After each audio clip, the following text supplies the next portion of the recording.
हरियाणा पंजाब में पानी को लेकर जल संग्राम थमने का नाम नहीं ले रहा है। हरियाणा को लेकर पंजाब ने जिस तरीके का ऐलान किया, पंजाब के मुख्यमंत्री भगवंत मान ने जो कहा कि हम हरियाणा को अब एक बूंद पानी भी आगामी 2 महीने तक नहीं देंगे, इसको लेकर के हरियाणा के 7-8 जिलों में भारी जल संकट छाया हुआ है। पीने के पानी की सप्लाई जो है वो बाधित हो रही है और लगातार लोग ये मांग कर रहे हैं कि पंजाब सरकार पर दबाव बनाया जाए जिससे कि हरियाणा का पानी छोड़ा जाए। इसको लेकर के हिसार के सांसद जयप्रकाश ने नायब सिंह सैनी सरकार को निशाने पर लिया है। दूसरी ओर आपको बता दें कि रामकुमार गौतम जो कि सफीदों से विधायक हैं, उन्होंने भी पंजाब सरकार को आड़े हाथों लेते हुए कहा है कि कुछ लोग भाईचारे को खत्म करके अपनी राजनीति को चमका रहे हैं। ऐसे में हरियाणा और पंजाब के बीच की खाई चौड़ी नहीं होनी चाहिए। उन्होंने कहा कि पंजाब हमारा बड़ा भाई है, लेकिन पंजाब के पास कोई अधिकार नहीं है कि वो हरियाणा का पानी रोक दे। हरियाणा में कांग्रेस पार्टी के हिसार से सांसद जयप्रकाश और सफीदों के विधायक रामकुमार गौतम किस तरीके से भागवत मान सरकार को निशाना बना रहे हैं, सुनिए जरा। पानी की बहुत कमी है और ये मिसमैनेजमेंट है कि हरियाणा बनने के बाद इस तरह की बुरी हालत कभी नहीं हुई जो अब हुई।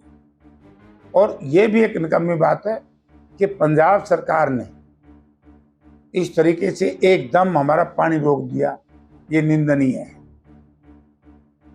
और प्रदेश सरकार के बारे में तो आप लोगों ने देख ही लिया होगा, ये तो नेग्लिजेंसी है सरकार की। सरकार की लापरवाही लोगों ने मान लिया और सरकार ने स्वीकार कर लिया। तो ऐसी स्थिति में क्या करोगे आप बताओ?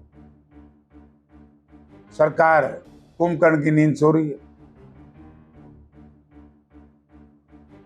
पानी की तरफ कोई ध्यान नहीं।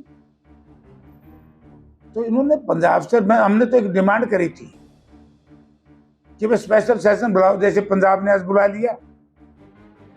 जब पंजाब के लोग इकट्ठा होकर के कहते हैं कि हम पानी नहीं देंगे, भाजपा में पंजाब और आम आदमी पार्टी दोनों मिलकर के लड़ाई लड़ रही है, तो हरियाणा में हम कहते हैं कि कांग्रेस इनके साथ खड़ी है, सरकार के साथ, जो इस पानी की लड़ाई लड़ेंगे हम साथ खड़े।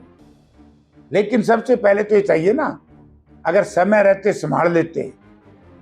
2 मौके आए थे, एक तो राजीव लोंगोवाल अकॉर्ड लागू हुआ है 1985 में, तो उस वक्त अगर ये नहर की खुदाई, उस वक्त का विपक्ष लोकदल और बीजेपी नहर का निर्माण ना रुकवाते तो एसवाईएल संपूर्ण हो जाती थी, काम चलता। बख्तन बेबख्तन दुर्भाग्य हरियाणा प्रदेश के किसान का राजनीतिक चक्कर में फंस के लोगों का नुकसान कर दिया नेताओं ने। सर, आज आपसे हिसार के रेहड़ी संचालक मिले हैं और द्वारा ये कहा जा रहा है, काफी तंग किया जा रहा है गरीब लोगों को, क्या कहना है? मैं इसकी निंदा करता हूं रेहड़ी चालकों को, जिस तरीके से, यही तो है कि सत्ता के नशे में आंधे हो गए। चाहे प्रदेश की सरकार हो और चाहे शहर की सरकार हो, कारपोरेशन का जो चेयरमैन मेयर बनाया, उन्होंने तो बिल्कुल हद ही कर दी, लोगों का सामान ही पलट देता जाए। इस तरह का कदर हुआ कर गरीब आदमी का पेट पर लात मार रहे हैं लोग। जो अंत्योदय की बात करने वाली भाजपा आज अंत्योदय वालों का नाश करने का काम कर रहे हैं। क्या रेहड़ी संचालक अतिक्रमण की श्रेणी में आते हैं? नहीं, रेहड़ी अतिक्रमण की श्रेणी में कैसे आएगा? रेहड़ी तो मूवेबल है। अतिक्रमण तो वो होगा ना जो स्थायी स्ट्रक्चर बनेगा, ये स्थायी स्ट्रक्चर नहीं है।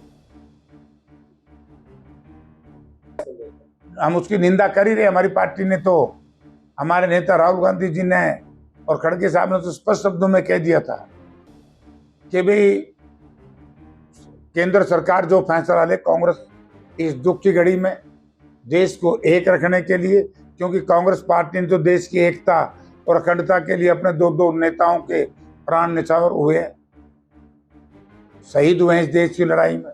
तो कांग्रेस तो ये सवाल ही नहीं पैदा होता कि इस तरह के संकट में साथ ना दे, साथ दे ही रही है। अब ये तो केंद्र सरकार ने करना, क्या निर्णय लेंगे। जो कांग्रेस पार्टी पूरे प्रदेश में संविधान बचाओ अभियान, ये सही है। अगर ये रैली ना करे, संविधान बदल देते। ये तो भलाओ जनता का कि बीजेपी को पूर्ण बहुमत नहीं मिला, अगर सिंगल मेजोरिटी भी आ जाती तोड़ फोड़ करके ये संविधान को बदल देते। हाँ? विधायक धर्मपाल चौकर को ईडी ने गिरफ्तार किया। कर लिया कब? आज हो गया। पकड़ लिया हुआ, सबने पकड़ दिया नहीं तो आप। और कमाल की बात यह है कि ईडी का ये काम नहीं है कि अपने राजनीतिक विरोधियों की तलाशी करे। ईडी का काम तो मनी लॉन्ड्रिंग का काम था, तो देश का धन विदेश में, विदेश का धन देश में, उसकी तो जांच कर देनी जिन लोगों की करनी चाहिए। ये कांग्रेस के नेताओं के पीछे लगे हुए हैं। उसके बाद भी मुझे 100% तसल्ली है कि हमारा पूर्व विधायक अपना छोकर जमानत पे आएगा, कोर्ट जमानत करेगी। सर, नए प्रभारी आए हैं, मीटिंग भी गई है, कब तक कांग्रेस का जो संगठन का विस्तार कब तक आपको लगता है? कर देंगे यार, लग रहे हैं 10 तारीख की कितनी बड़ी मीटिंग रख रहे हैं हम। देखिए हम आपको निमंत्रण देंगे ये, जिसमें हमारे चौधरी उदय भान जी पीसीसी प्रेसिडेंट और दीपेंद्र सिंह हुड्डा जी हमारे सतपाल ब्रह्मचारी सांसद, कई लोग आएंगे। आप भी उसमें आना और देखना। बार बार आप ये कह रहे हो हमारा संगठन नहीं। अगर हमारा संगठन ना हो तो इतनी बड़ी बड़ी रैली। दिल से स्वागत करता हूं। बहुत आपने दिल से ये प्रोग्राम बनाया है, दिल से। हाजिरी मायने नहीं रखती, जितना दिल, जोश और जितना हौसला और जितनी लगन, जितनी भगवान परशुराम के प्रति आस्था मायने ये रखती है। आप सबकी आस्था है। एक बात जरूर कहूंगा भाई,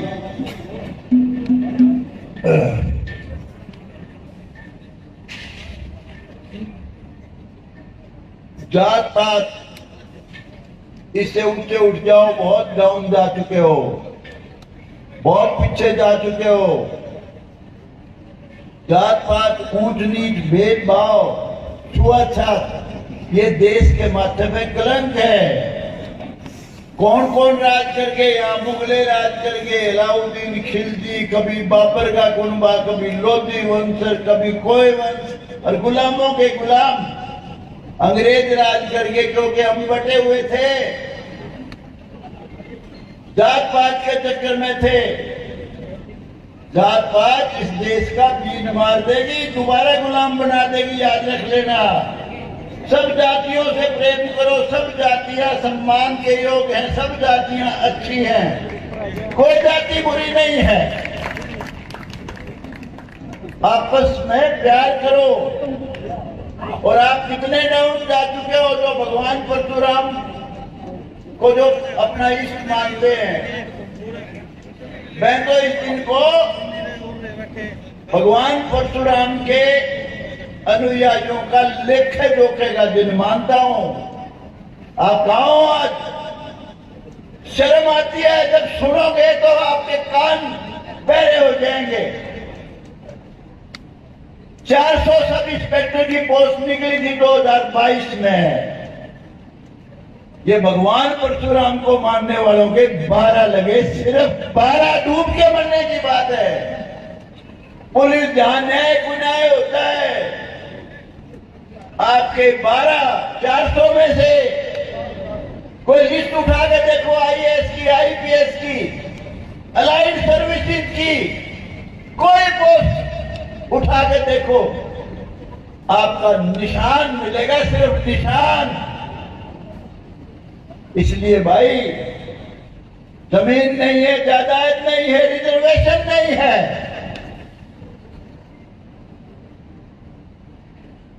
बच्चों को पढ़ाओ।